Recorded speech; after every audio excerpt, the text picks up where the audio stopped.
Hello, I am Amit Singh, Assistant Professor in Dayal Group of Institution. Today's my topic is personal financial management. It includes three words: personal, financial, and management. Personal means individual, how individually we earn money and where we expend it. And financial means earning source of money, how from where we can get the money and how we can use it. And third is management. Management means how to manage it. Now in every moment use cash budgeting in your lifeline, and every man use money as a business investment. For example, when we are grow daily basis, we see that many people's budgeting cash money. For example, if we take our own example of household money, जैसे कि हमारी mother's जो होती हैं वो क्या करती हैं कि कुछ कैश मनी बचा के रखती हैं एक्सपेंडिचर से। वो ना बैंक में जमा करती है ना कहीं और सबमिट करती है, वो बस एक गुल्लक होता है उसमें वो सबमिट करती है फॉर फर्दर इमरजेंसी के यूसेस के लिए।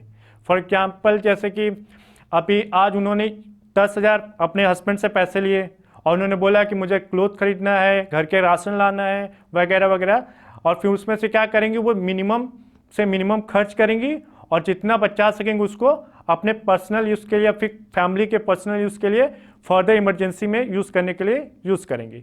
और पूरा का पूरा हमारा जो फाइनेंशियल मैनेजमेंट का जो पूरा फ्रेमवर्क है उसमें इंक्लूड होता है फाइनेंशियल डिसीजन टेकिंग। अब फाइनेंशियल डिसीजन टेकिंग करने के लिए हमारे पास फाइनेंशियल प्लानिंग होनी चाहिए, फाइनेंशियल स्टेटमेंट होने चाहिए, फाइनेंशियल एनालिसिस होने चाहिए और फाइनेंशियल इंटरप्रिटेशन होने चाहिए।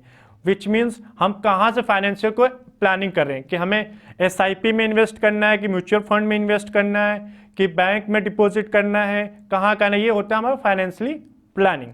और फाइनेंशियली स्टेटमेंट वो होता है कि जैसे हमारे हर मंथ में कितना यूज़ होता है और मतलब कितनी अर्निंग होती है और कितनी एक्सपेंडिचर होता है।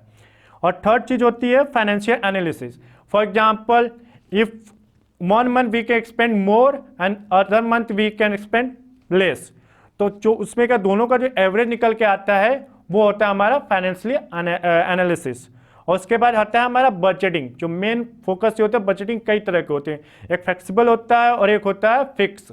फ्लेक्सिबल में ये होता है कि हम ये नहीं मान के चलते कि हमारा पर मंथ इतना ही खर्च होने वाला है, और फ्लेक्सिबल में फिक्स में ये होता है कि हाँ इतना हमारा खर्च है, हमारी इतनी है, वो कभी बढ़ेगी नहीं, बस मिनिमम इतना ही होगा। उसके बाद आता है हमारा प्राइमरी डिसिप्लिन। प्राइमरी डिसिप्लिन में आती है अकाउंटिंग इकोनॉमिक्स। इकोनॉमिक्स को समझने के लिए सबसे फीस होती है कि इकोनॉमिक्स जो हम डिवाइड करते हैं वो दो पिलर पे डिपेंड करती है, ह्यूमन वांट्स और उसकी जो अनलिमिटेड जो सोर्स होती है उससे कहाँ से हमें पैसे आ रहे हैं। और उसके बाद अदर रिलेटेड डिसिप्लिन होती है इंफॉर्मेशन टेक्नोलॉजी। फॉर एग्जांपल अगर एक कंपनी ने म्यूचुअल फंड में यूज़ करने के लिए पैसे मतलब पूछने इन्वाइट किया कि आइए आप हमारी कंपनी में इन्वेस्ट करिए और हम इसके बदले में आपको बहुत अच्छा रिटर्न देंगे, तो लोग क्या करते हैं उस चीज़ को इंफॉर्मेशन को यूज़ करते हैं और अपने पर्सनल यूज़ के लिए उसको जमा करते हैं कि हाँ मैं बैंक में ना जमा करके इस म्यूचुअल फंड में या SIP में इन्वेस्ट करता हूँ तो मुझे कुछ अर्निंग होगी।